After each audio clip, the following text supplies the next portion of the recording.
How about now? Thank you very much for pointing that out, Andrew. Thank you very much for pointing that out. I appreciate that. I really, really do. I don't know why Streamlabs does that, and it does do that sometimes. Here I was talking to myself this whole time. But thank you very much. It's very much appreciated. Streamlabs sometimes, for whatever reason, just takes away the connection between the source being the Yeti microphone and the actual Yeti microphone. It just empties the source out and resets it to default for whatever reason. And that sucks when that happens. That definitely sucks when that happens, because unless I specifically am monitoring the microphone and looking at that, I don't necessarily catch that. You know, obviously, as what just happened. But I do very, very much appreciate the fact that somebody saw that and let me know. That's good looking out. I very much appreciate that. Like I said, okay, well, what I was saying is, as soon as these low power score patrols are out of the way, so that we can just satisfy the missions really quickly, because those are very fast and easy and highly efficient to do them this way. After that's out of the way, then I'll move on to the hard raids, because these don't take very long. And the hard raids, I have to be a lot more particular about those now, you know, in regards to which ones I choose. Because I'm not going to do hard raids against Dawn's Children anymore. It's just not profitable. And it doesn't mean that I die every single time against Dawn's Children, per se. It's just that if it's not me, then half my team does. And then you're stuck alone, and then you have a very good chance of dying and having to use a repair kit nowadays because hard raids have definitely stepped up the challenge rating.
Blood for the blood god!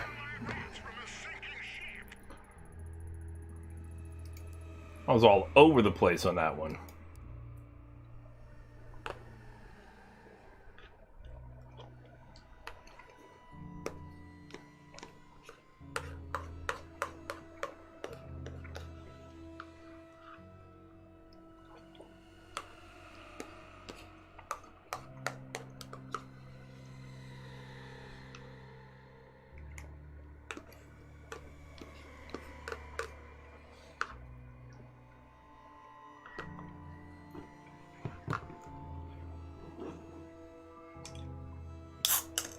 All right.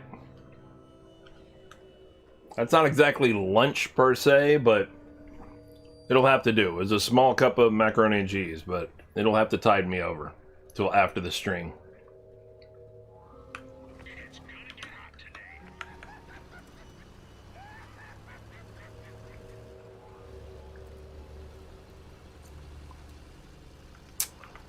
Got some in the flavor saver.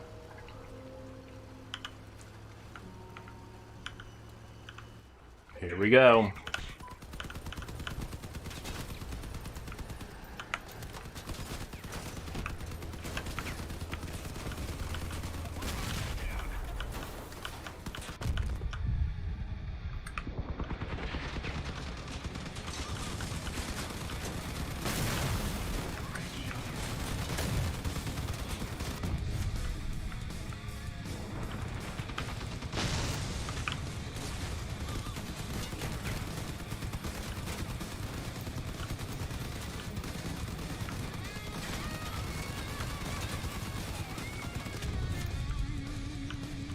Everybody just running into each other.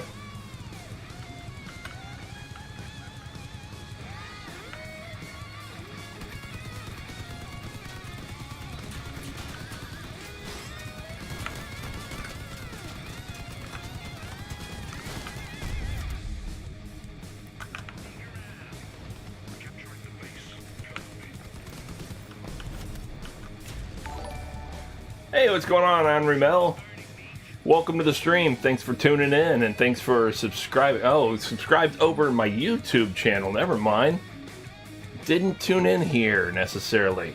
So that was a subscription on the YouTube channel.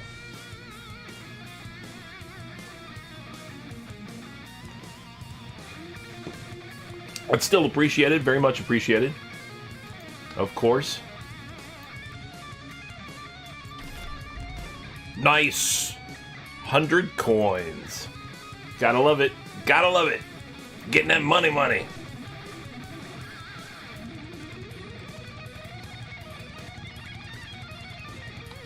Oh. Yeah. Alright, so 2 more of these real quick, and then we'll move on to those hard raids. We gotta hope that we have... I haven't even looked at what we have as available to us today as far as hard raids are concerned. Last convoy against fire starters, that's not too bad. Frontier defense against Steppenwolves at the bridge, that's also not really too bad. Either one of those will work fine. At least we don't have Dawn's Children. Not doing this Dawn's Children thing. Not gonna do it.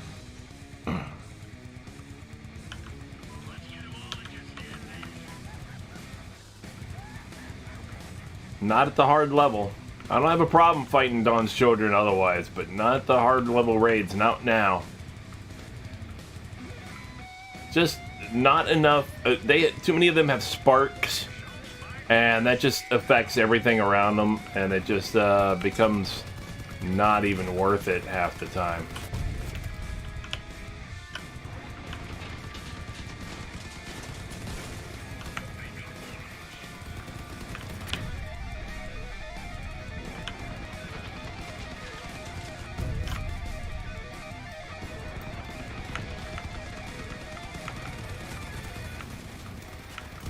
Oh, okay.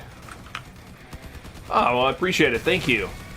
Alright, wasn't sure if that was the same person or not, but I definitely appreciate it. Thank you for subscribing to the YouTube channel. And welcome to the community.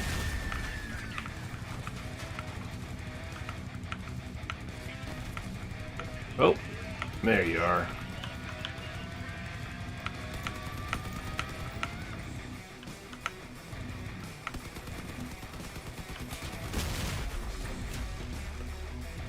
Thank you, Andrew Lojkin. I don't know if I'm pronouncing it. Which way is it? The hard O or the soft O?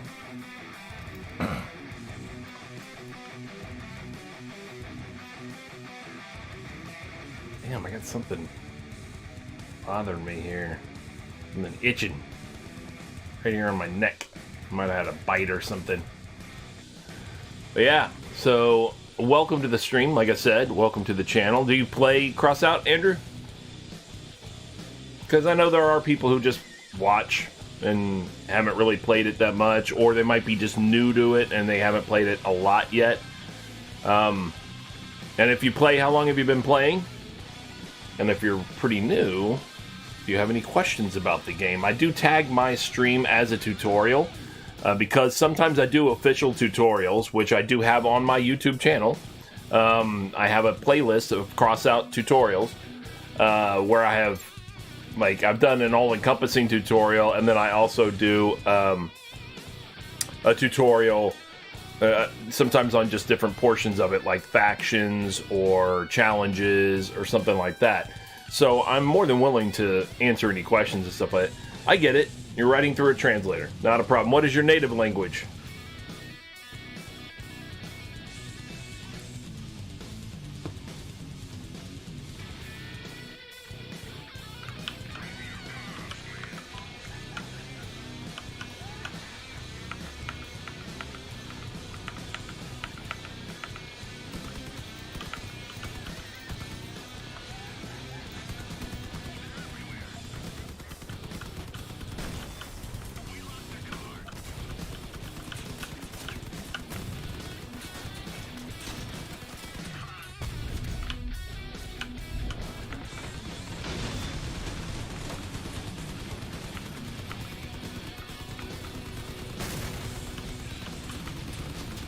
Speak Russian.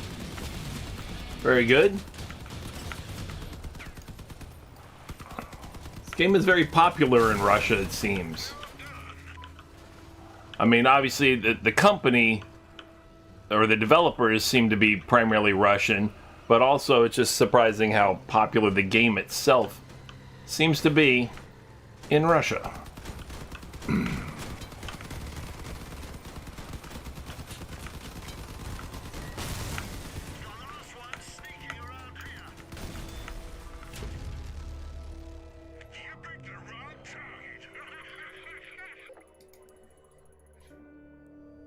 Is that it? Is that all we needed, or did we need one more? I do not recall. Let me check.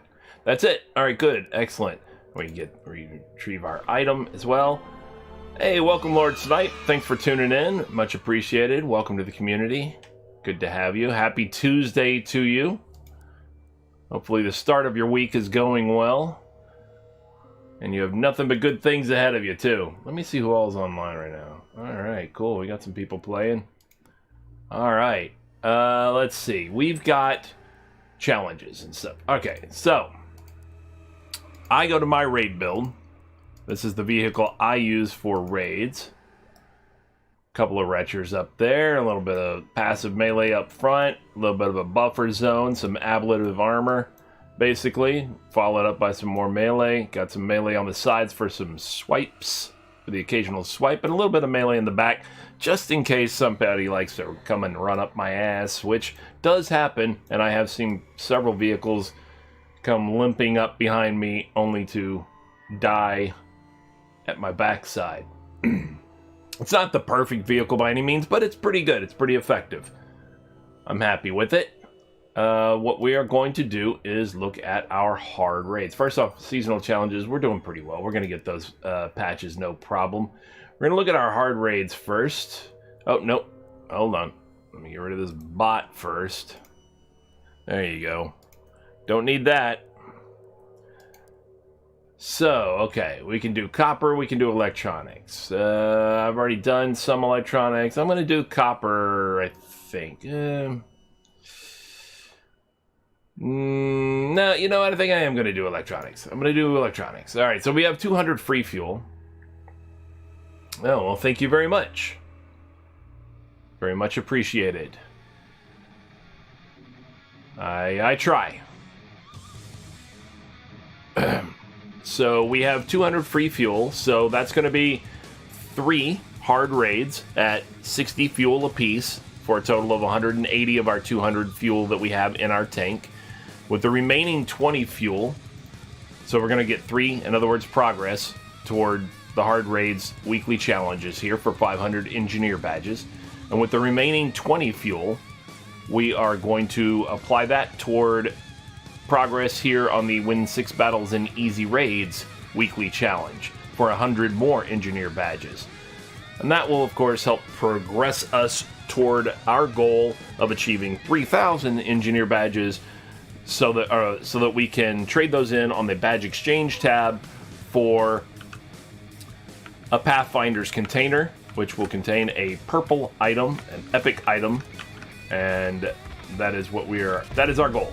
That's what we're looking to do. What's going on, Gore? How you doing today? How is your Tuesday treating you? I know it's not a work day, so shouldn't be full of complaints or anything, because you are on vacation, my friend. Vacation.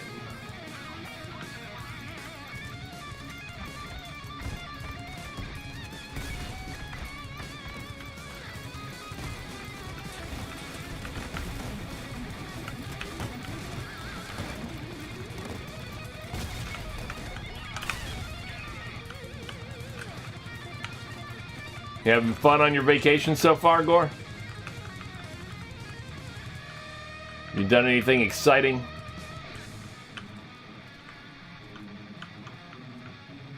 Or just more CSGO?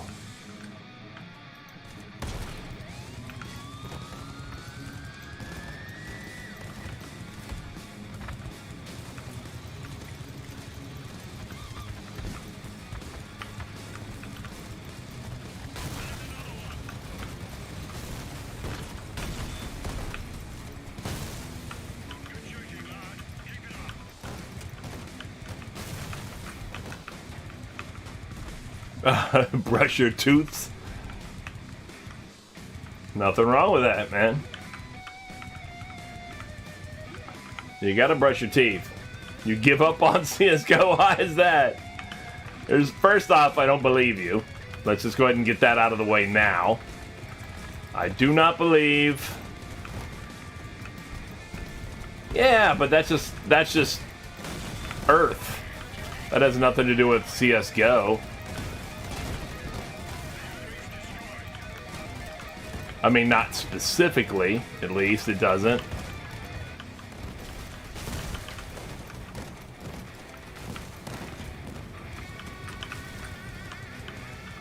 You are on vacation. Hold on a second. So, you're on vacation. Now, I would get it if you were at work and you said, I can't deal with these people right now.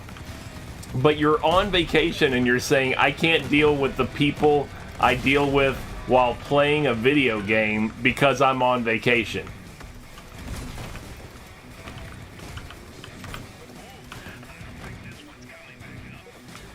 Oh my god. This dude just stuck me in the fire because he just would not budge. Oh my god. Well, that's already a life gone.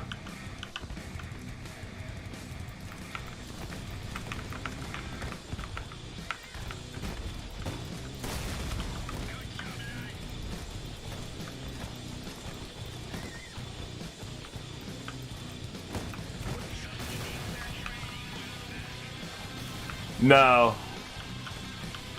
I don't think so.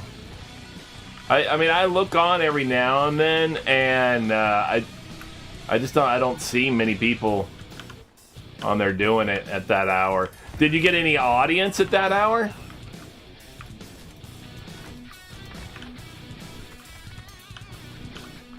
$15? That's not bad. That's not bad at all for Crossout. That is acceptable.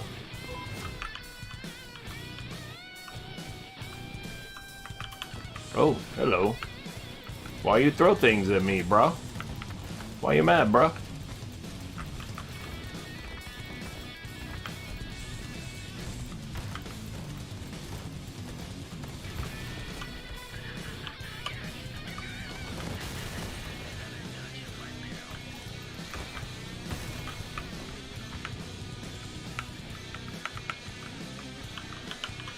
Yeah, 15's not bad. I'm sure you've been like that the last few nights.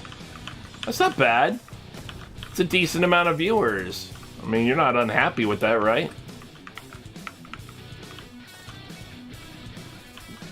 No, I think you're realistic enough to know that Crossout just doesn't get the numbers.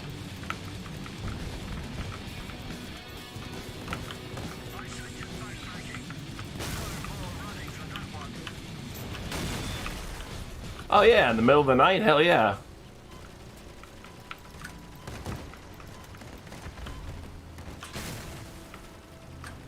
Woohoo!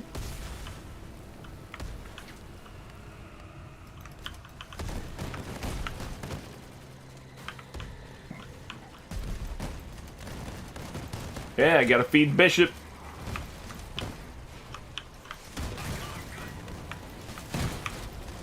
Damn it. I get out of one fire right into the next. Alright, man. We'll see you then when you get back. Appreciate you for coming in here during your vacation.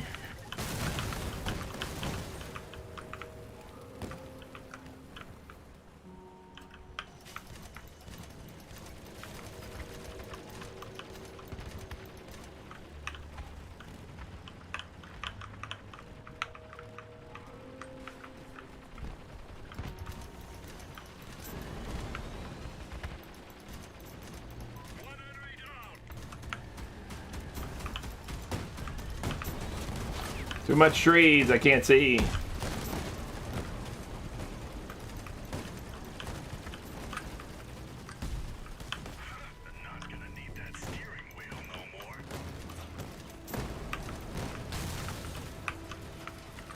Alright. I gotta scratch. Got an itch. I'm coming, teammates. Don't worry. I'm a part of this fight still.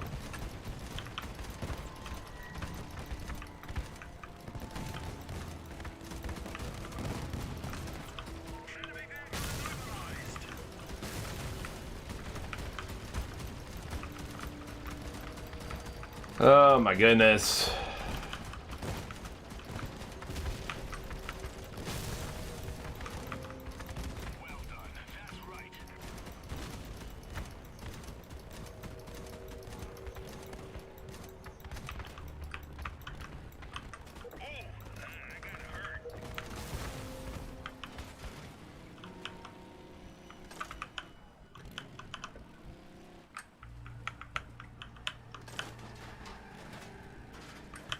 Anybody coming up behind us? I don't see anybody. Here they are.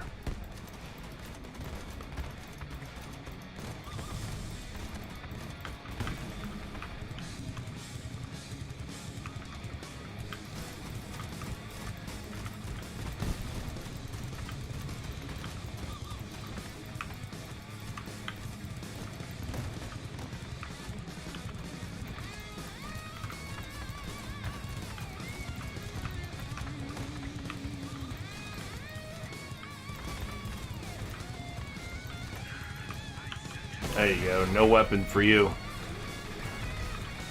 Good.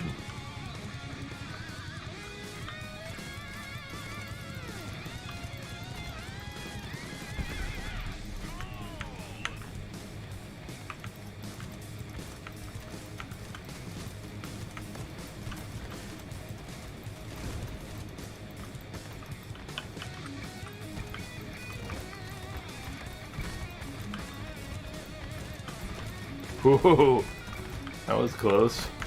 Ah, that one got me.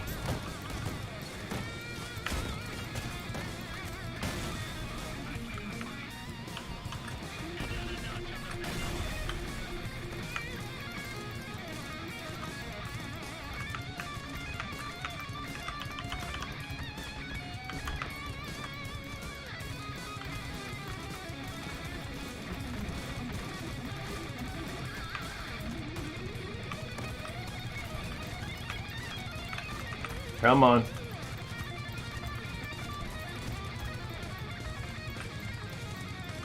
Come on.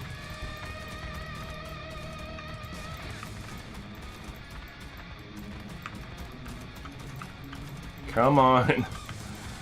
Getting there.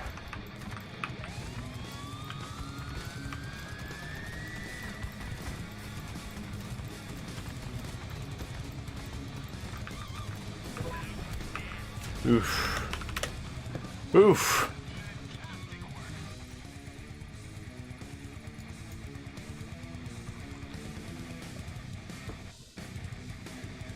Just standing there, like hanging back, letting the guys up front block the shots because it was... I have a tendency to attract their attention, the boss's attention, because retchers do more damage at range. So if I sit back further, you see certain numbers going up, but that's not accurate because the number actually goes up more based on range. And I don't think it shows, I don't think that's accurate, at least I don't think it shows that increased damage amount, because it doesn't look like I'm doing as much damage as I see ticking off of the enemy, of the boss as it hits. But more importantly, I see that whatever my allies are doing quite often, if none of them have retchers, that is, if I'm sitting back and lobbing retcher rounds, I will see the boss start to ignore them and try to drive past them to get to me. That tells you that you're doing good damage because he's, prioritizing you. And if my allies is sitting right in front of it, then I'll use my ally as cover. I'll stay behind it, fire whatever from behind my ally, and then that way, it keeps you from getting hit, because I'm the one quite often that the boss is trying to aim for. Now, with whatever weapons it has range, to do so with. Now, if it has close-in weapons also, like the fire the flamethrower thing and all that kind of stuff or whatever, well then if it can't hit me with that, but the ally's in front of it, it'll still hit the ally then. It'll go after the ally in that case. Sure, of course. Because it has weapons that will hit them and not hit me. So I'll use those.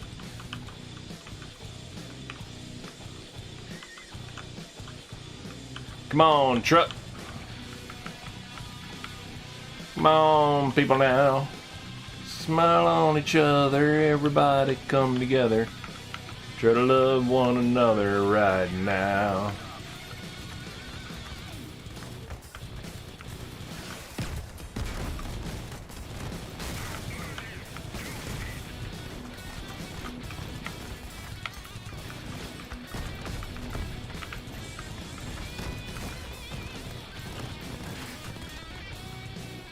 I'll let you guys kill that.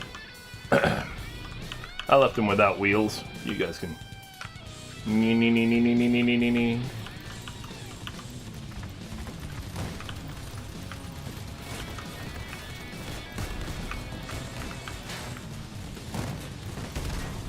Love it when my allies aren't paying attention to a damn thing and get in my way.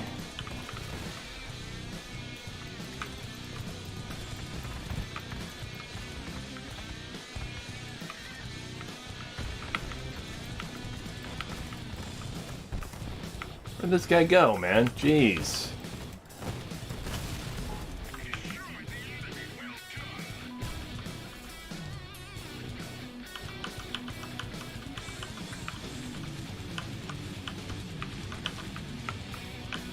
Ah!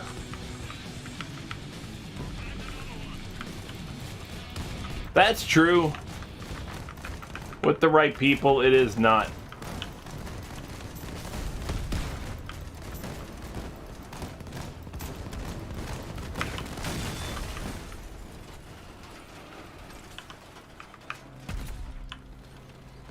Ah!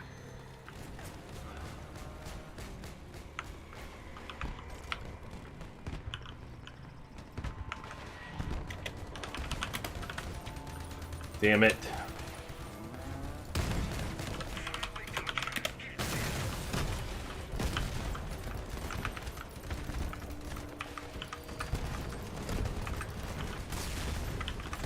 So that's apparently somebody looking at my stream name. I would imagine if they're sending me a message saying not hard with the right people, and my stream was specifically called Hard Raids Be Hard.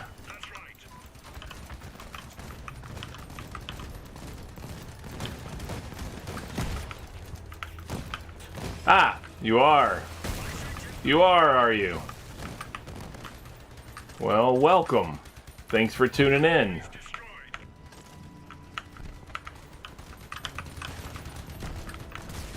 Appreciated. Good to have you. Doodle it, but doodle it. And you're right. I mean, they're not hard in and of themselves. And I'm not saying all hard raids are hard. It really depends on the opponent that you have and the mission. That's a huge factor nowadays. Like, we actually lost a raid the other day, a hard raid, because it was one of those ones where you have to protect the truck. And this is about a week and a half ago or something like that, maybe 2 weeks ago. One of those ones where you have to protect the truck, and the problem with it was that it's not. I'm not saying that the allies that I had were bad. It's just that their builds were ones where, you know, like one was big shotgun build and one was a melee build, I think. So you ended up with a situation where they want to close with the enemy, of course. They want to get close to the enemy because that's the way their weapons work, right? The problem with that was that we were trying to protect the truck, and even the lowest, you know, the rank and file Dawn's Children vehicles, the basic Dawn's Children vehicle, was equipped with a spark, right?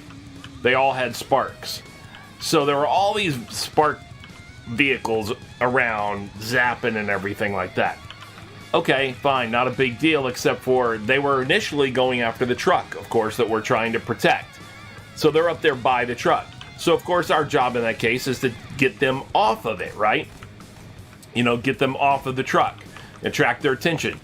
So my allies go up to close with them and fight them and get them off of the truck. And they got their attention, but the problem with it was that it really didn't matter because they were up close to the truck in order to get the attention of the enemy, and the enemy was using sparks. So even though the enemies shifted their targeting technically to my allies and away from the truck, they were still hitting the truck because that's what the spark does. It hits everybody, you know, in a area around the weapon. Well, so they were still hitting the truck. We couldn't, you know, we didn't actually take their damage off of the truck, even though we took their attention off of the truck. Well, that didn't help us because since the Allies stayed up there in order to fight them, the truck just kept getting hit, and so the truck got destroyed. And I haven't had that happen in I don't know how long. You know, like a long time. I haven't actually failed a raid.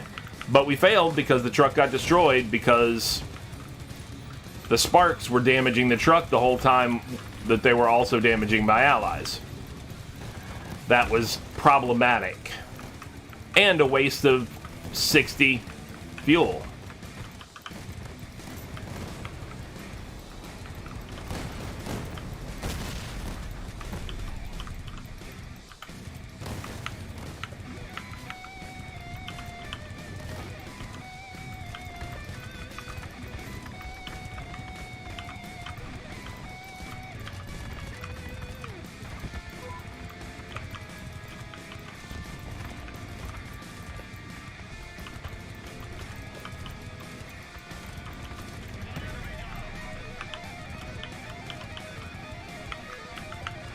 Well, I don't have very much life left, so I shall not likely be lasting too much longer.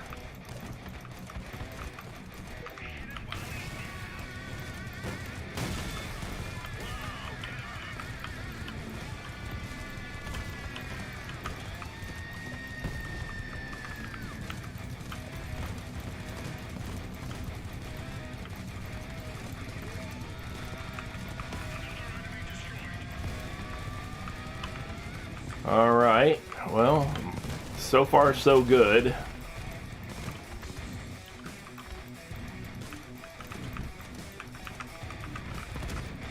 Ah.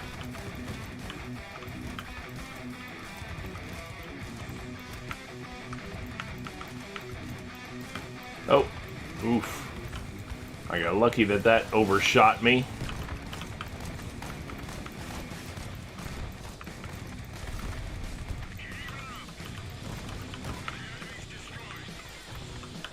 Gotta pick up some ammo.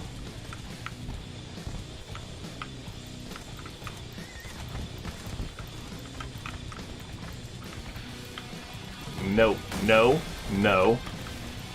I am already hurt. I've already been over this. No. Stay back. No stranger danger, please.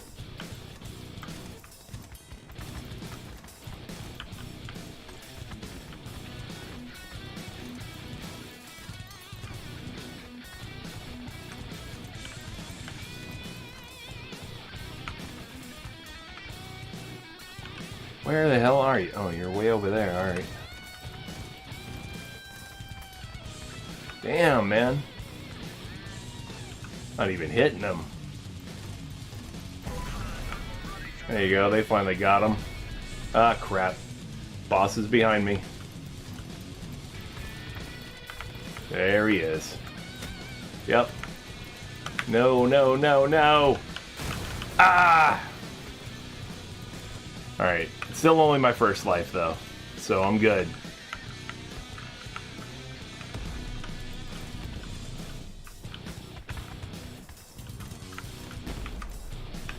Where the hell is he?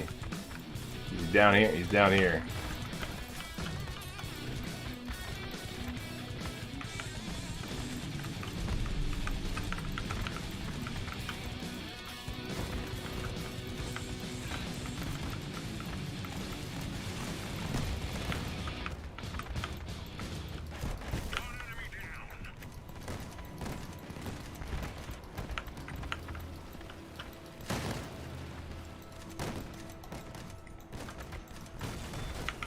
Whoop.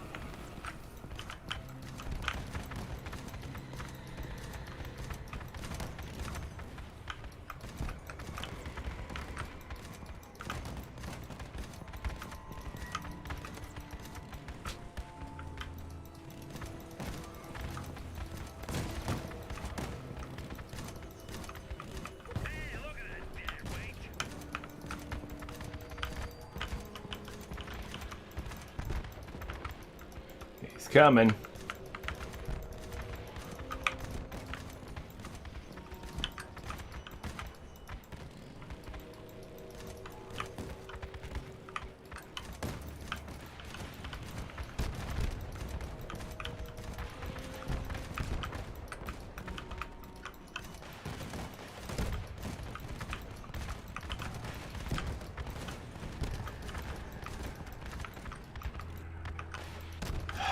So many retro rounds I have to spend.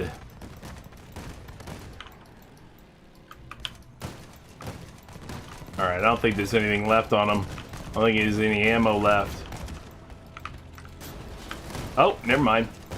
He does still have flamethrowers on the back. There we go.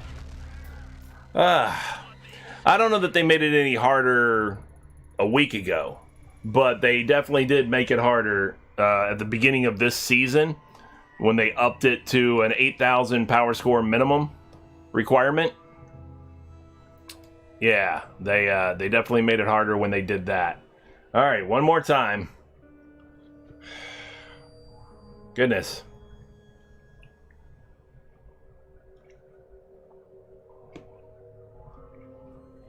Yeah, because when they upped hard raids from a 5,000 power score minimum to an 8,000 power score minimum, that's not the only change they made. They definitely made the raids actually warrant an increase like that, you know, because if you're running 5,000 power score and trying to do these nowadays, nah. Not only are you not succeeding, but you're a liability for your teammates if you're only bringing a 5,000 power score vehicle to raids like these nowadays. Because you'll be out in no time, and then it's a 3-man team doing a number of enemies based on a 4-man team. And that becomes an issue. Again, problematic.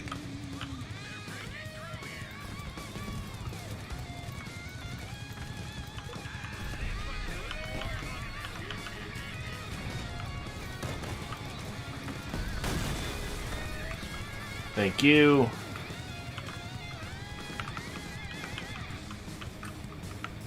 Alright, you guys are huge. Right, well that's why they made the 8K power score requirement. Which I think is, I mean, it's realistic. You could make a strong 8K build and be, I'm not going to say you're going to breeze through it, because almost nobody's breezing through it unless you had a good team all around.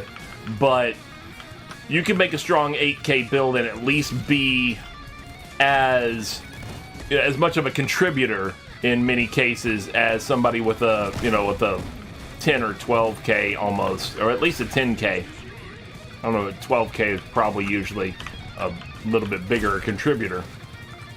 But at least a 10K you should be able to be comparable with, you know.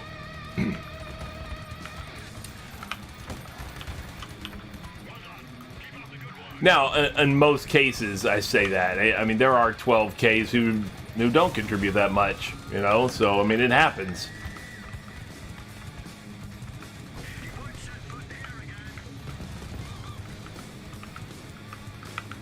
Uh-oh, I got people behind me.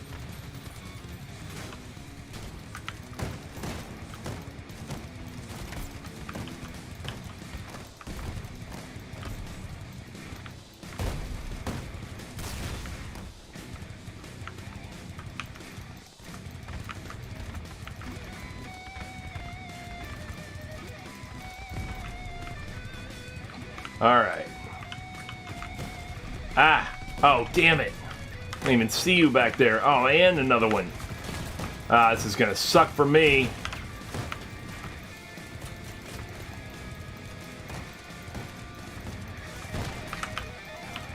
There's like 3 of them back here.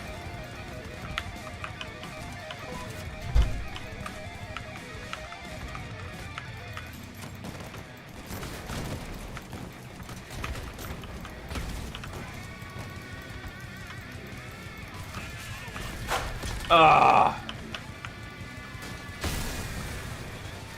Well, that sucked.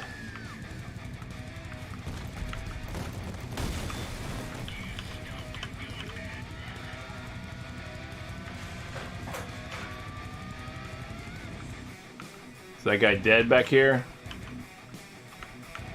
I want to make sure he's not hiding out or anything. Who the hell are you talking to?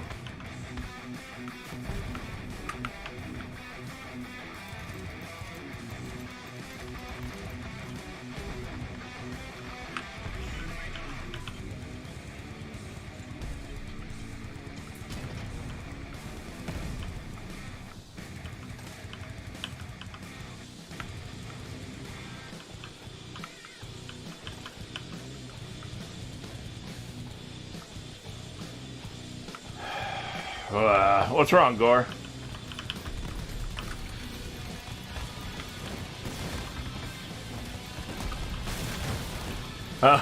We didn't carry in dog food. Damn Bishop with his needing to eat.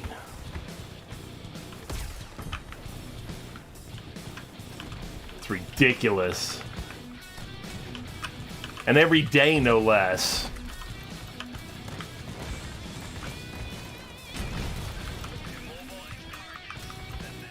That's just gluttonous.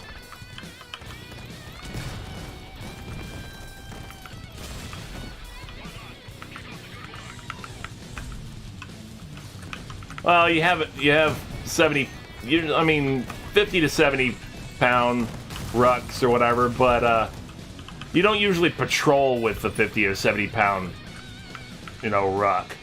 That's not like what you don't wear that for patrol. You wear that for, a hike somewhere, like, if you're going on a road march somewhere. I mean, you don't just walk around with 50 or 75 pound rucks. Now, don't get me wrong.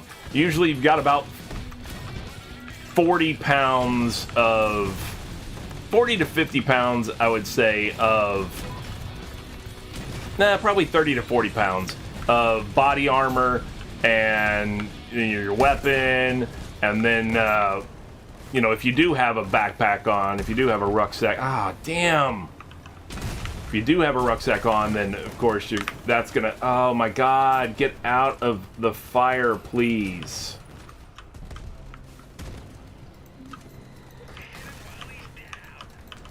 So damn much fire. But yeah, if you've got all that gear on, it definitely, I mean, it weighs on you, but of course, it's distributed differently if it's in the form of load-bearing equipment and stuff like that, like gear that you're wearing, on a harness or something like that. It's not just in your arms. So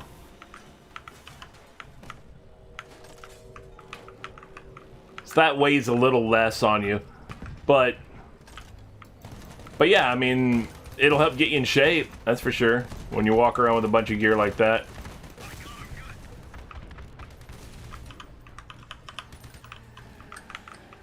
The hell is this guy running his mouth about? Man, I don't want to see your scores. The hell's your problem? This guy's been doing nothing but complaining.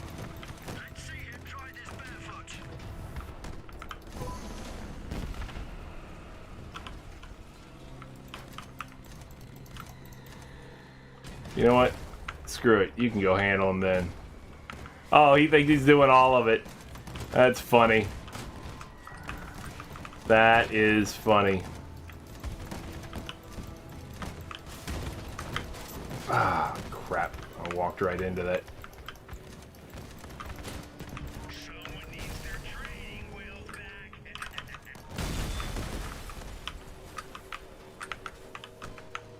Ah, man.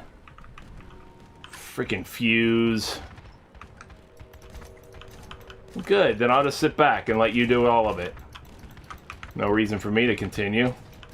You've got it, right? Scotsman. You seem to think you do.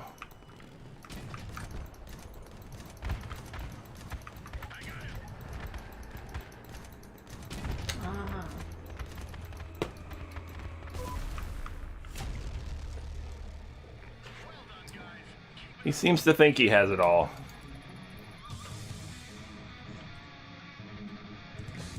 I don't think we were that far behind him. I'm being visited. Being visited. For anybody who sees that, I'm being visited. That would be a squirrel. Not so secret though, but a squirrel nonetheless.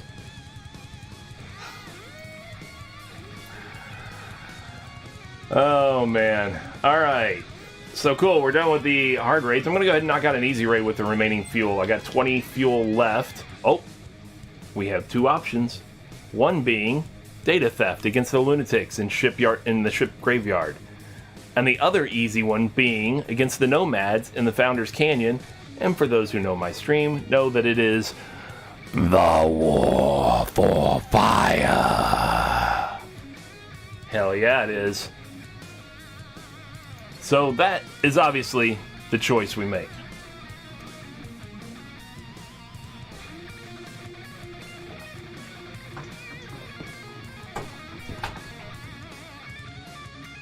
See, my girlfriend got me this a little while back. A squirrel. I mean, don't get me wrong. It's meant to be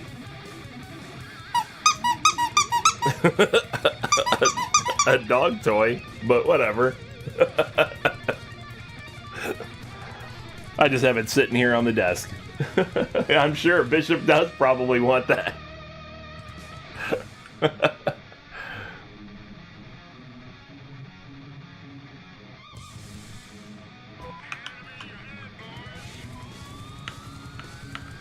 I just have to remind myself that this is an easy level raid, so why would you want to do that? Why ruin your vacation?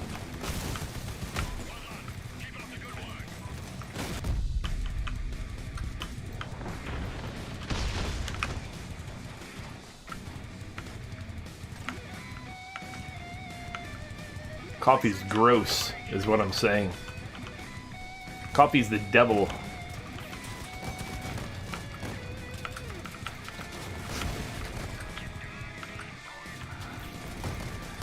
The recruiter, when I joined the military, was like, "Hey, do you drink coffee?" I said, "No, I don't. I don't like the flavor of it. I don't like the smell of it. I don't like anything about it." And he said, "Oh, well, you will, or you're not going to make it in the military. You'll learn to love it, or you're not even going to make it in the military." Well, I retired from the military, so I seem like I made it okay.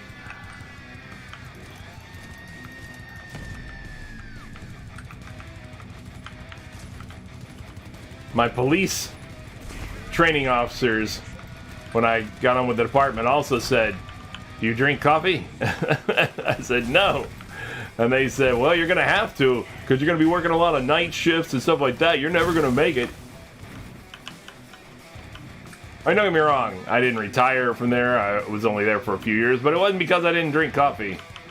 I said, listen, I drink soda, I get caffeine, and I have sugar. So I get all the same stuff, just in a much better tasting form.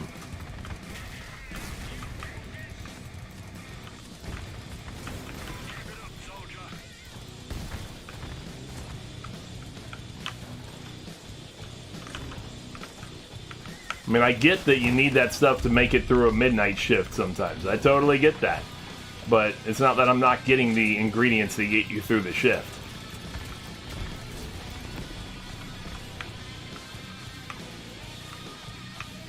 But yeah, coffee smells and tastes like burnt ass to me.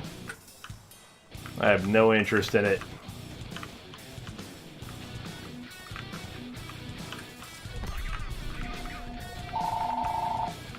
I don't need to talk to you, Argentina. Ah, that was... Thank you. Thank you for bumping me into that. I don't even know what that is. Is that the Gatorade? Caffeinated Gatorade thing?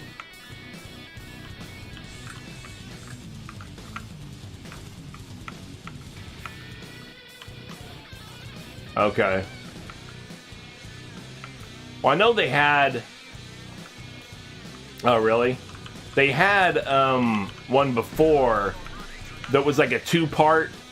I don't remember it being called G Fuel though, but I mean they may have changed the name or something like that. But it was like two-part.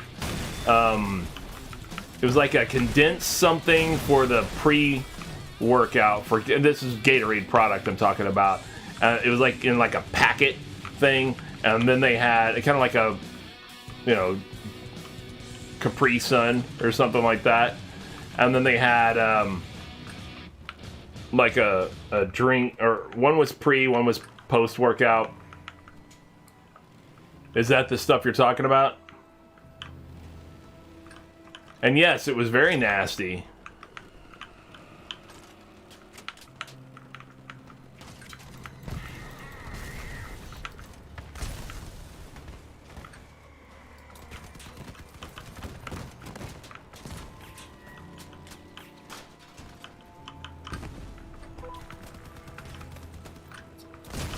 Oh. Oh, a powder.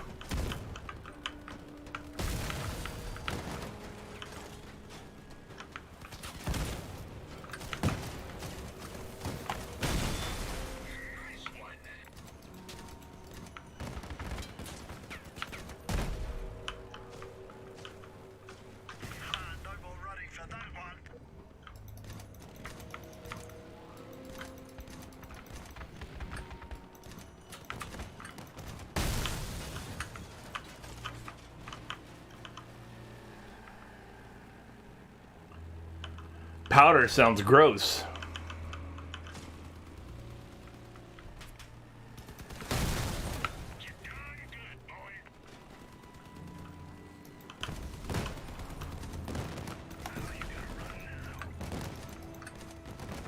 Oh, I'm sure.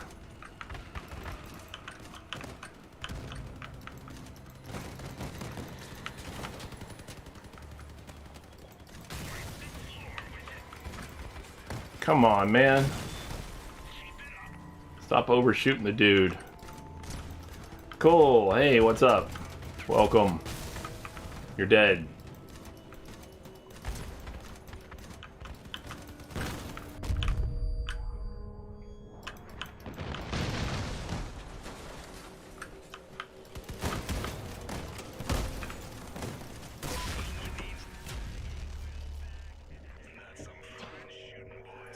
Alright, so that was an easy one, so that was exactly that. I mean, it was an easy level raid, but it also turned out to be, of course, easy. So, just as the label reads. Alright, so we've taken care of our seasonal daily challenges. We only have some regular weekly challenges. We've taken care of our regular daily challenges as well. How are we sitting on badge exchange right now? 1,400. See, I would have been 500 more than that, but I didn't get to finish my hard raids Sunday night, which was aggravating because, like I said, that's wasted fuel. That's wasted fuel. That was just wasted effort. I mean, don't get me wrong, I still got the electronics, I think it was, that I needed. From the 6 hard raids that I had done, but I didn't do the last 4 on Sunday night. I didn't get to them. So 500 engineer badges just left on the table. But yep, 1400. When we get another 1600, we'll be looking at this Pathfinder's container right there.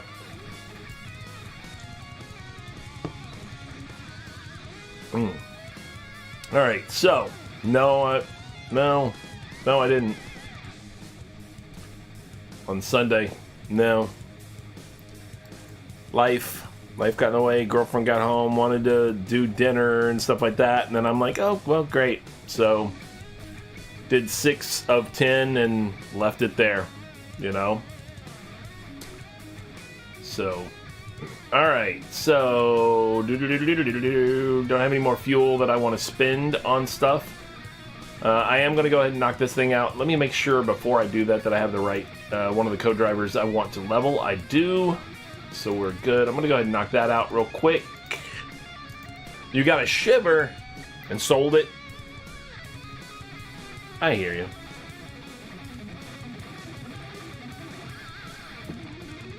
Do you remember how much you got for it?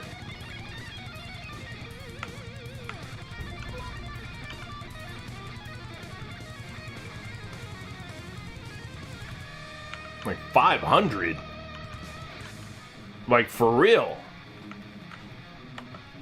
All right, I'm going to return to the garage on that. 500? Are you kidding me? Shivers are going for 500? What?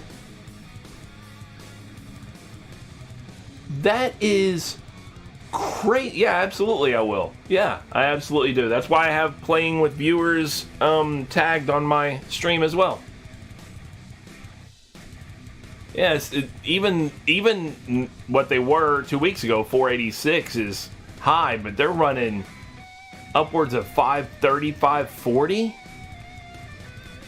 Wow. That is crazy. I mean, that seems really high. You know what I'm saying? Yeah, no, I totally get it.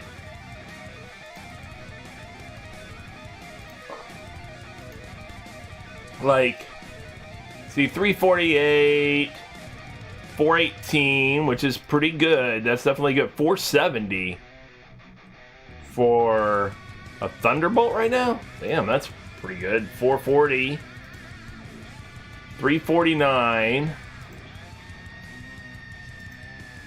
286, 233, 230, 469. What's that running right now? Impulse. 388. Let's see. 324. 376. 300. 487 for an owl. 460. Shiver we already looked at. 544. That is insane. 417. 452.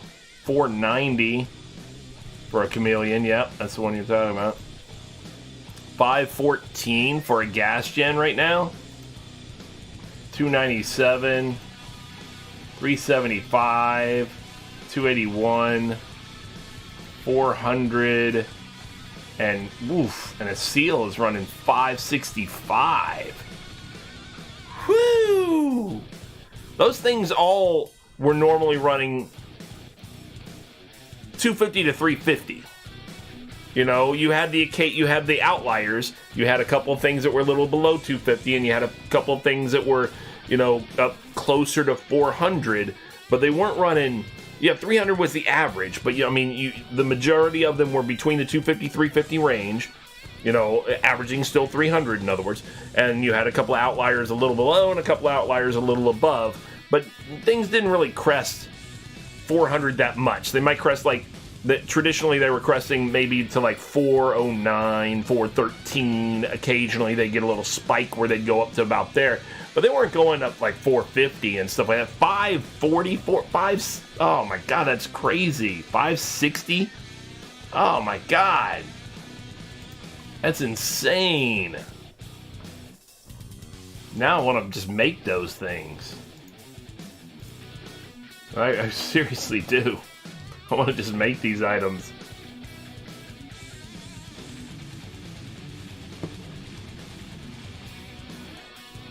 And just turn them around for cash, you know?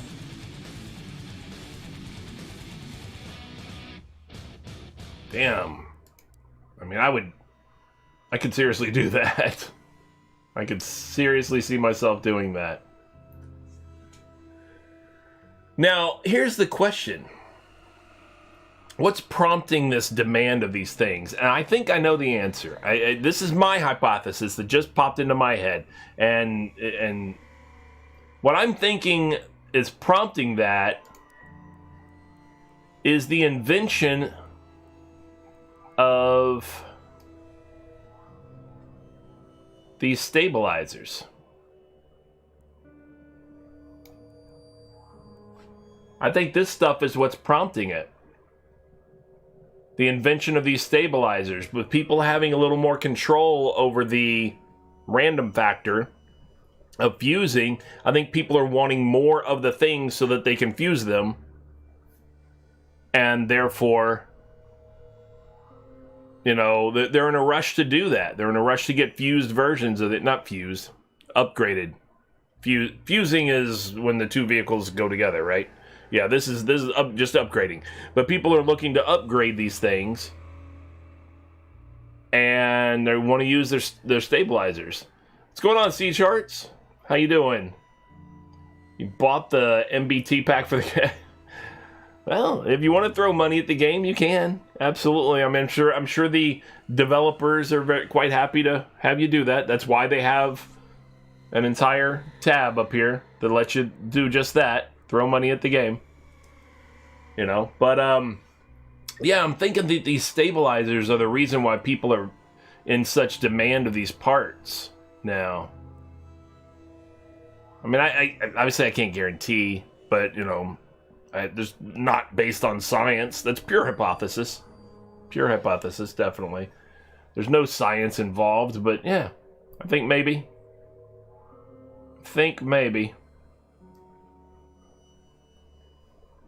Yeah, absolutely.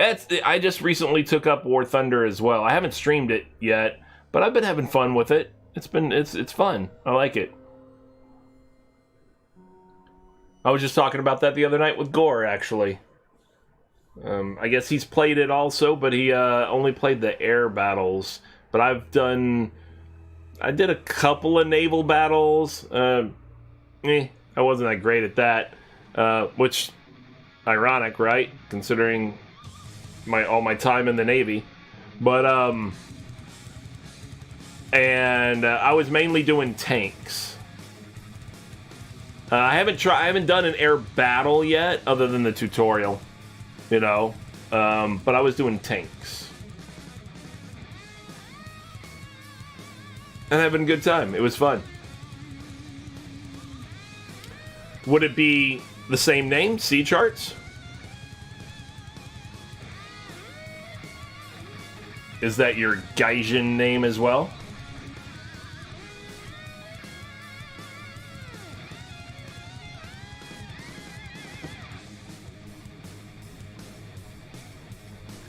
Avalarian. Alright, well, I will write it down.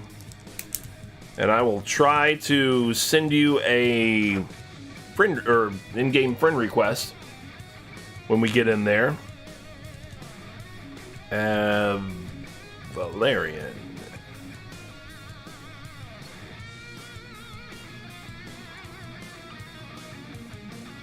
Equals C Charts.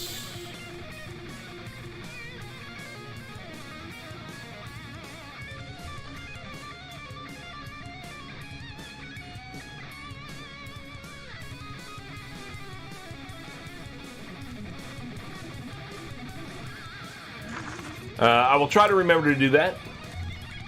Yes. Yes, I do. I'm streaming right now. I have a notebook right here and a pen. I have to take notes sometimes. I'm streaming. I'm using my computer for other things at this moment.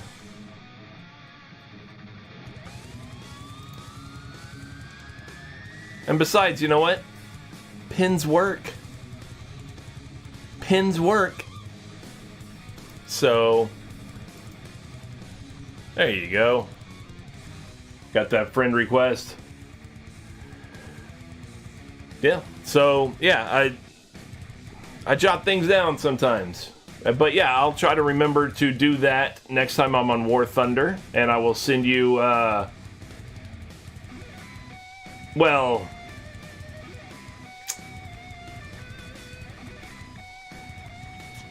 widely viewed as the bad guys,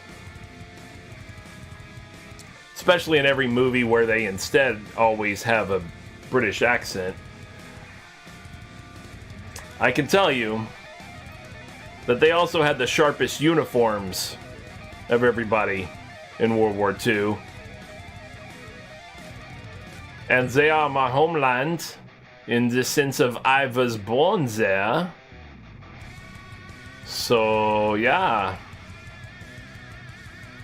Germany, of course. Deutschland, the fatherland, is who I grind. Yeah, absolutely. The uniforms, they had the sharpest uniforms. Yeah, they had the sharpest uniforms. They absolutely did. I mean, they did. There's just anybody who would argue otherwise is just flat out wrong. You know, it's like in Star Wars. You know, the Empire, obviously, who was modeled after them, and that degree at least in the uniform field. Nice, clean lines, very sharp, very, very straightforward. Lots of blacks and grays. And then the occasional red or silver just to kind of jazz it up a little bit of gold every now and then just to jazz it up a little bit, but very clean uniforms. Yeah, it's true. That's true. Even the capes. Now, I wasn't so big on the riding pants with the flare, you know, and the riding boots. Okay, those look sharp or whatever, but the riding pants with the little flare out, I don't need that, you know, whatever. But everything else, pretty sharp.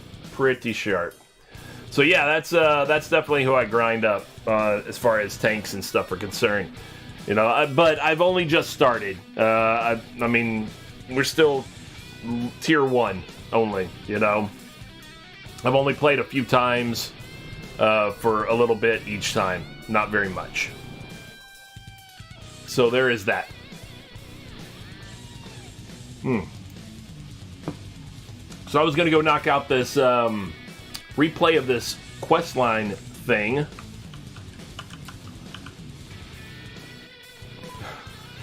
Blue uniforms. That makes sense.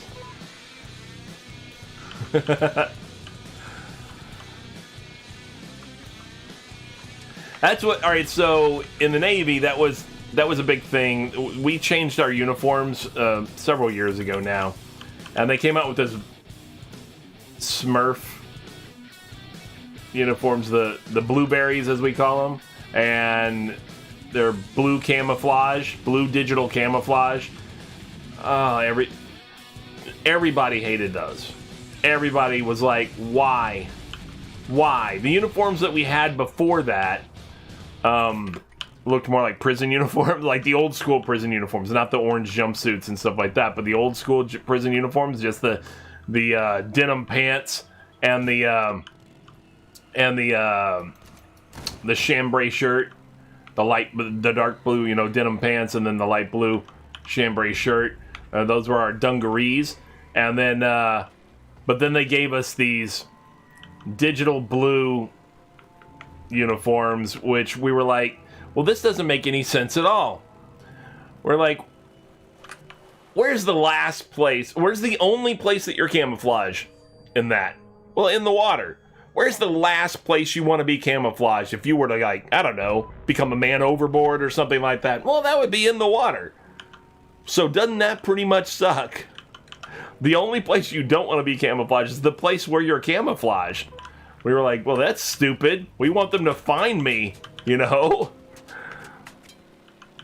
So we hated that. Yeah, we definitely did not appreciate the blue digital uniform.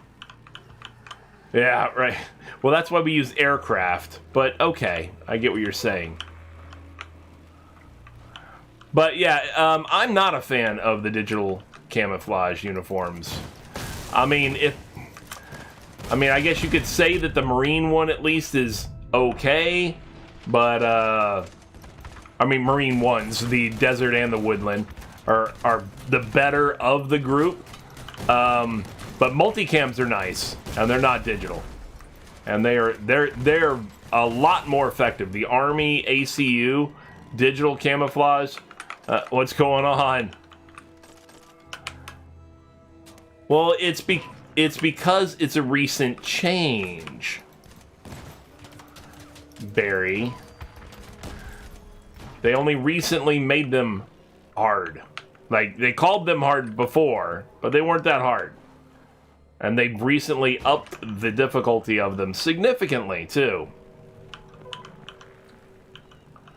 But yeah, the as far as digital camouflage is concerned, they're not generally that effective. The ACUs were not effective. Well, yeah, from the air. Well, unless you're talking about at sea. Are you talking about at sea?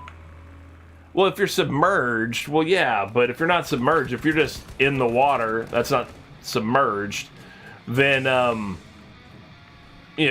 absolutely you can be seen.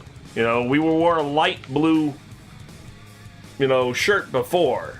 That would stand out against the ocean, in a lot of places at least. Not necessarily, obviously, in lighter water, but in darker waters and stuff, yeah, that stood out.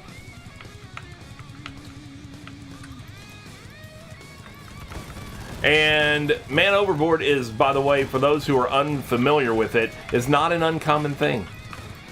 For those who might say, well, it doesn't really matter, how often does that happen?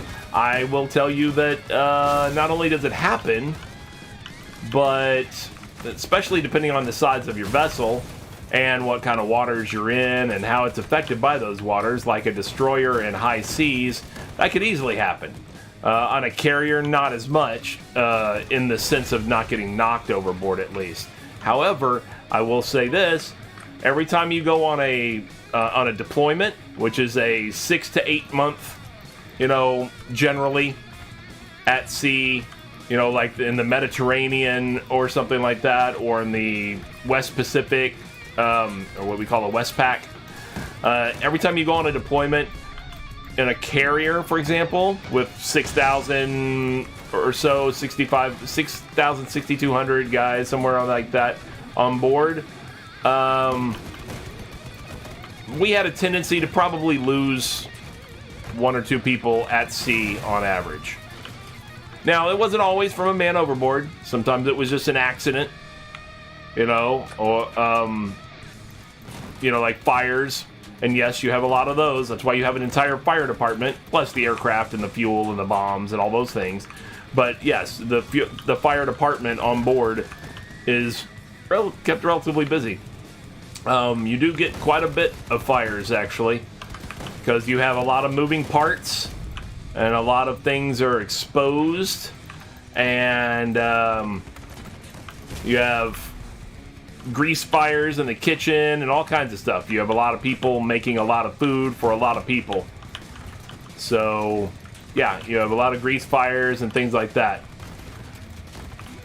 Well, I mean, a carrier, not as much from the hazards of just like a boat, the hazards that a normal boat has and stuff like that. If you're talking about like moving around and things like that, carriers, there are a few places where the carrier feels that.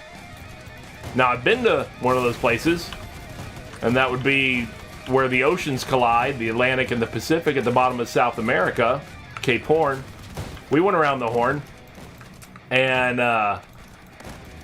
there, because the oceans collide, you know, there you do feel it a little bit. You feel some swaying and things like that. But in general, a carrier doesn't really feel that very much at all. Not at all.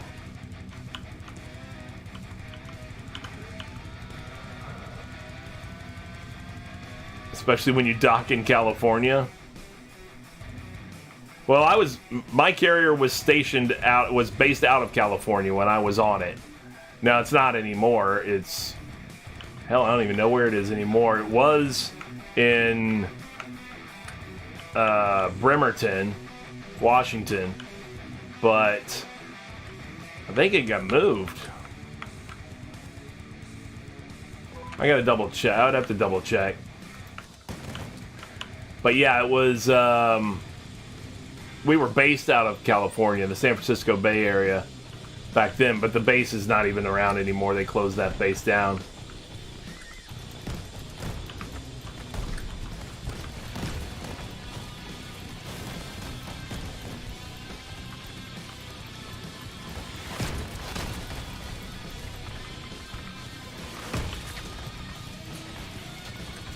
Yeah, they closed that base completely down.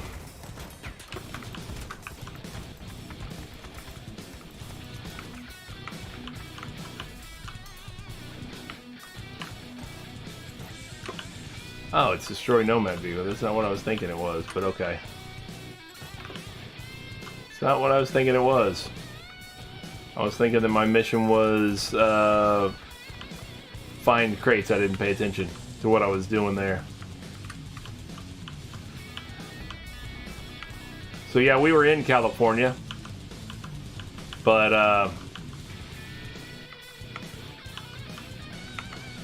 yeah, like I said, like a carrier with that many guys on board on a deployment and stuff like that, you lose a couple of guys. It's not uncommon at all.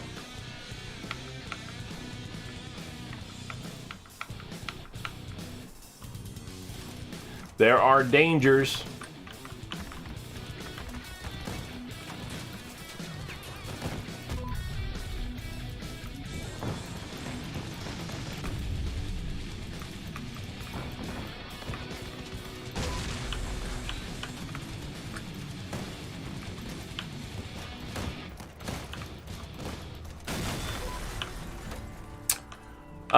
We had a crew of about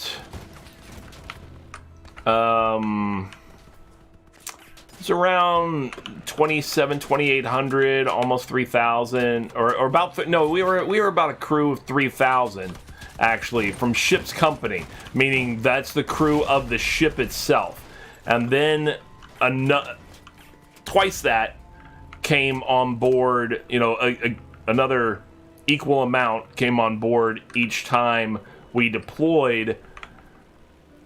They came on board, but they were all members of the air wing instead. So they were all the members of the squadrons and stuff. Because the squadron doesn't stay on the ship. They're not part of the ship's company. All the squadrons and everything, and the air wing, they don't stay on the ship. All the pilots and the planes and all that stuff, they all like stay at a neighboring naval air station and stuff like that, and usually, you know, somewhere near where the carrier is based out of that they're assigned to. And when the ship goes to sea for something where they're going to have the squadron on board, because not every time they go to sea do they have the squadron on board. Now the helicopter squadron will usually come on board because the helicopter squadron is their search and rescue aircraft. So the helicopter squadron will usually come on board, and a couple of other aircraft will usually come on board anytime the ship goes to sea, basically.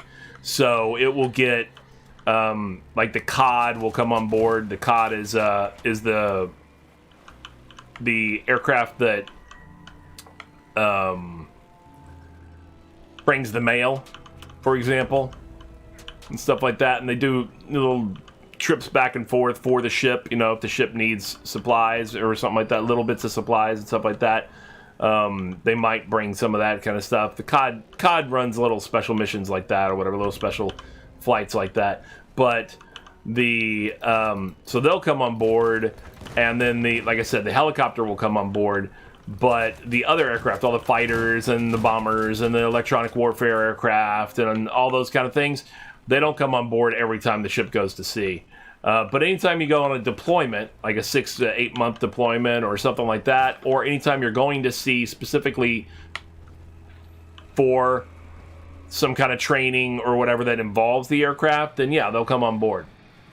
And if they come on board, if the air wing embarks on board, then you're going to have about twice the ship's company worth of people. So you get anywhere from around, well, it depends. I think they've reduced it somewhat now because of automation, but I think when we were doing it, we were close to 6,000 total when we deployed. And at that time, of course, also, it was not co-ed. It was all dudes. 6,000 dudes. So you can understand that port calls were fun. Hanging out with your buddies, just being raunchy sailors. But nowadays, there's a lot of automation, so that reduces the overall number, and they're co-ed now. So nowadays you have females on board too, and as a result, a lot of folks, I don't think they get to experience the same Navy that I was in. And believe me, I've told a lot of the junior guys that, who worked for me before I got out. I said, listen, the Navy you joined is not the Navy I joined. Navy I joined was still fun. The Navy you guys joined, it's all politically correct BS, this and that. The Navy I joined, I mean, I'm not advocating, do not get me wrong, I'm not advocating everything we did as a good thing. It was not, drinking and driving was pretty common back then. Nowadays, obviously, that's the end of your career nowadays. Back then, it wasn't the end of your career. Back then, you were just sailors being sailors. So, or just service members being service members. It wasn't limited to just sailors. I mean, all the service, whatever. But back then, base was base. If you got to the base, it was like being a kid and playing tag and you got to base. You were safe, Back then, all you had to do was make sure you got to the base, As long as you could make it to the gate, the guards at the gate would make sure you got to your command safely. Nowadays, base is the last place you want to go if you're drunk. I feel bad for these young service members. They go out, they still, anybody still, they turn 21 and they want to go drinking, with their friends and stuff like that, because they finally are legal to do so. And then they do, and they don't know what they're doing yet, so they don't, they're not sure what their tolerance and their limitations are and all this kind of stuff. It takes you a while to figure that kind of thing out. And they're having fun and they're drinking and all this stuff. And before you know it, they're a little too tipsy. And nowadays, when they go to the base, the guards at the gate are not, ready to make sure they get to their command safely. The guards at the gate are ready to ruin their career. The guards at the gate are salivating, waiting for young service members to get to the gate, to come to the gate a little too tipsy. So that they can screw them over. And I'm like, that sucks, man. It didn't used to be that way. It wasn't that way before. When I was in, it was one team, one fight. We were all on the same team. Hey, you made it to base. Cool. Can you make it all the way through the base to your command? If you think you're too impaired, pull the car over. We'll call the duty driver to come over, and he'll bring a van or whatever and pick you up and take you to your command, and your car can just sit there. That's the way it used to be. Not so much anymore. Not so much anymore. No, you get in a lot of trouble. You show up at the gate drunk nowadays. A lot of trouble. Like, they will ruin your career. No more promotions for you. No more a ton of things for you. And possibly even kicked out. And you can go and sit in the brig for a while. Go to jail. Military jail. Yep. Yeah, it's not the same military that I joined. I've had lots of the mid-level folks, the guys who were really, really junior when it was still maybe a little bit like that or whatever, but they're not so junior anymore or whatever, but they were junior to me. Tell me that, they were like, no, Chief, it's not the same. It's, all that stuff that you're talking about, they don't get to experience that. And I'm like, yeah, I know, I get it. It's terrible, and I would talk about it or whatever, and or I would say things the way we said things, of course, and I would get told, hey, you can't say that anymore. And I'd be like, fuck you. I can say whatever I need to say. And they're like, no, it's not the same, man. I'm like, I don't give a crap. Yeah, it was, it's bizarre to look back on it and see how much the military has shifted and changed over the years. It's sad too, though, because we had a different type of camaraderie and fighting spirit and everything. When you're allowed to complain, yeah, I get that too. But I don't know that it needs to ruin your career immediately. You're still you're dealing with young sailors who don't have much life experience yet. To ruin them right off the bat, that's harsh. That's really, really, really harsh. I get that they say zero tolerance policy and everything, but these are kids. They don't know any better on a lot of things. They don't know how to handle themselves. Young people especially make dumb decisions. And that's a lot to carry around. If somebody ends up getting kicked out, if they get kicked out and they have an other than honorable or a dishonorable discharge or something like that, that goes with them for life. Not that the DUI doesn't, but there's a lot of negative effects to that. See? Oh yeah, I've been pulled over, before as well. After drinking, and yeah, it's scary. It's definitely scary. And hopefully, it scares people straight, even if they don't get actually cited or arrested or worse in an accident or hurt or kill somebody. But even if not, just the possibility of getting pulled over, hopefully will, straighten somebody up. But obviously you can't guarantee, but you hope.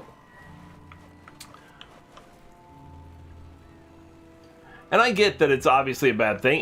Hell, I was a cop. Believe me, I've been to numerous, DUI accidents, and I can safely say I'm very familiar with the effects of what what buzz driving can do to you.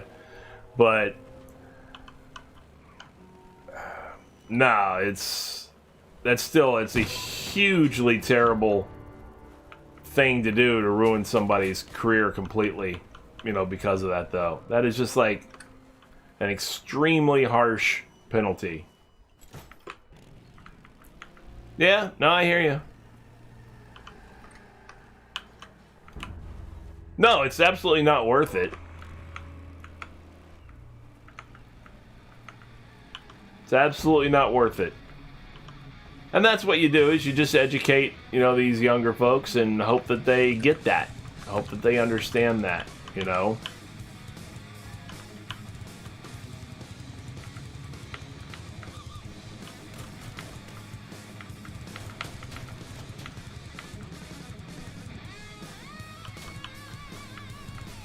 But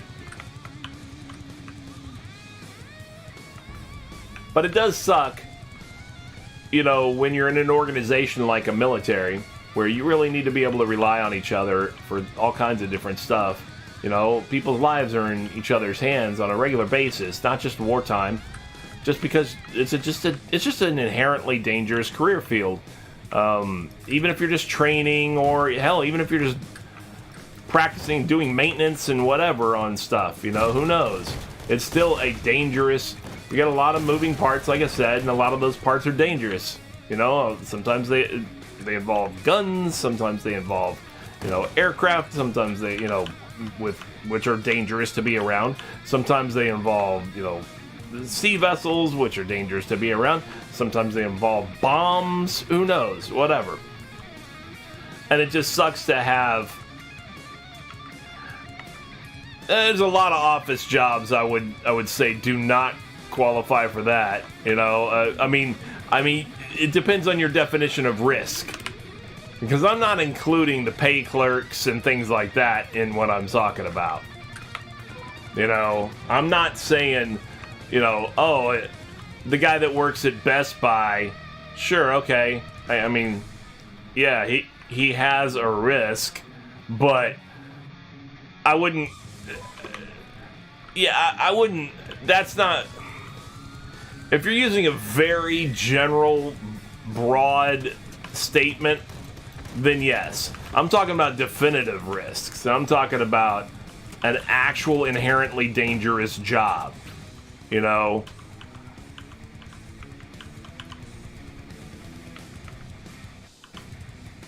Maybe not an everyday dangerous job. I'm not saying that. I'm not saying it's every single day or whatever, but I'm saying that the job, the things that you do on the job or are exposed to on a at least semi-regular basis are like every couple of months or a few months or whatever, you may have some really dangerous periods. You're just not having those working retail, working, you know, in a clerk position somewhere. It's just not doing it. I don't think that line handlers and stuff, the linesman, is necessarily not a dangerous job. Yeah, that's what I'm saying. I think that's a dangerous job. Absolutely.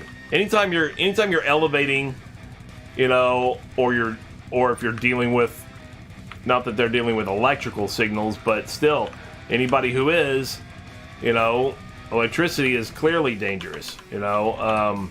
And like I said, elevation, getting up on ladders and stuff like that, anything like that can be definitely a dangerous job.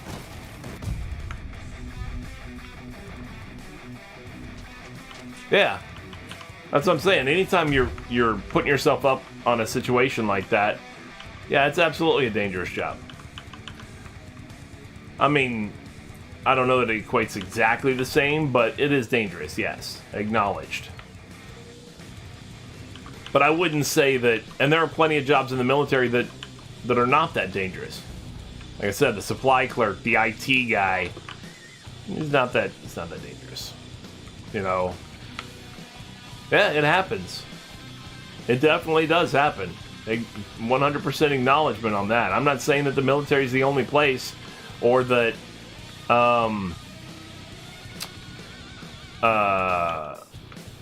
or law enforcement for that matter. I'm not saying either of those are the only places that are dangerous, because they're not.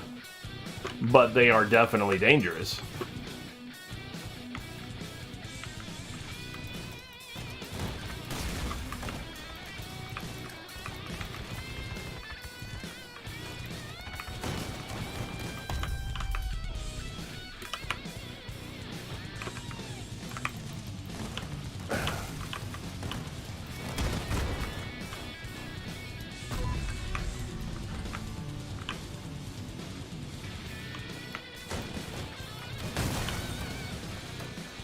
So, anyway, point being, whatever the point was.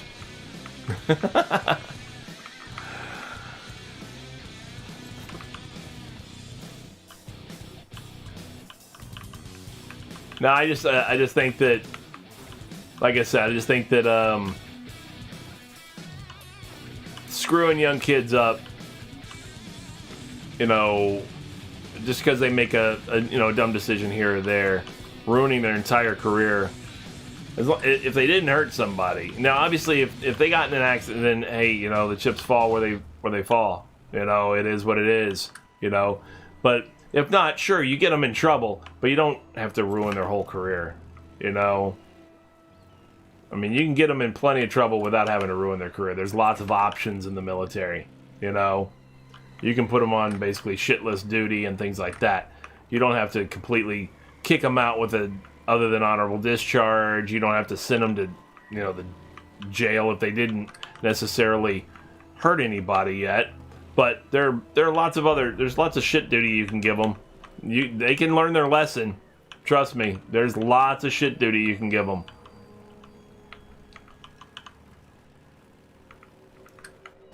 You can hammer the point home in lots of different ways.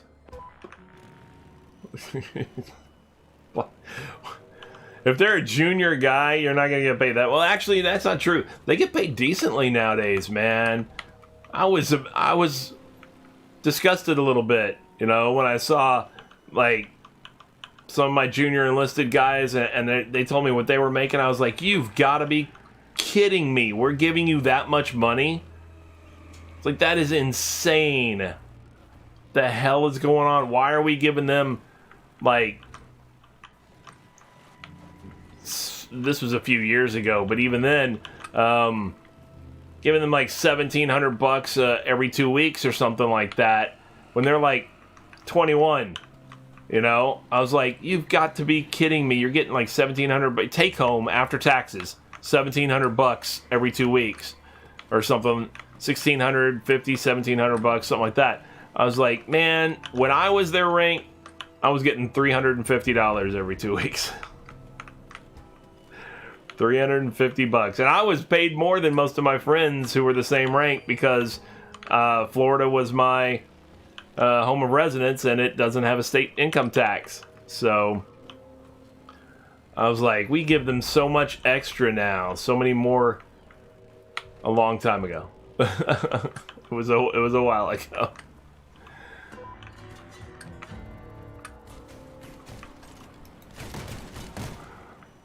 But yeah, it was, it's just ridiculous, you know. I was like, man, these kids get spoiled. They don't need that. They're in the military. They've got full medical and dental and everything automatically provided. They've got housing. They have their food. They don't even have to pay for the food, you know. It's all provided. You don't need that much money. Let's put it this way. The $350 I got every 2 weeks, I saved up, I bought a car, and then it was just drinking money. That's really all it was. Drinking money. And, you know, and fast food. But, you know, because, you know, you don't always want to eat on the base or eat on the ship or anything like that. So that's it. Drinking money.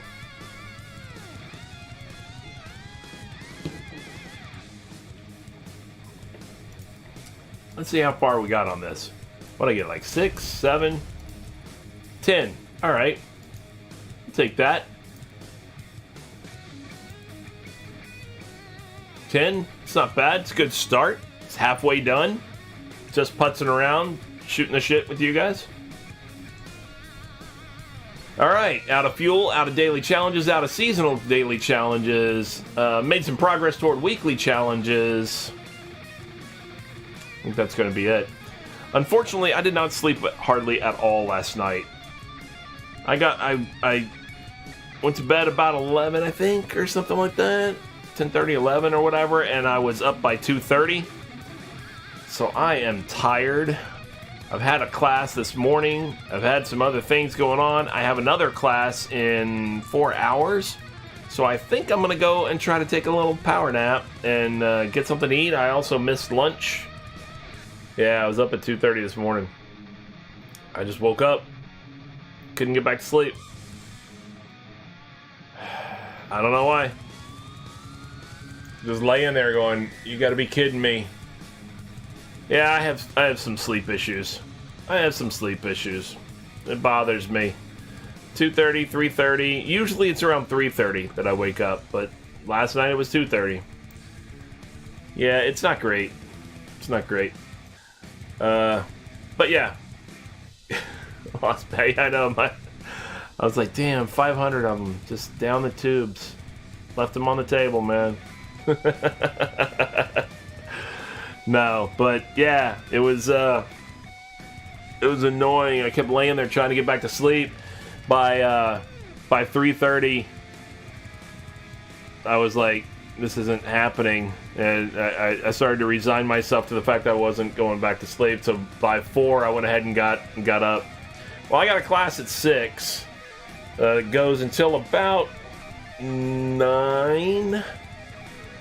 So we'll see. But I am going to go take a little. If you could see my eyes, it would probably show that I'm tired.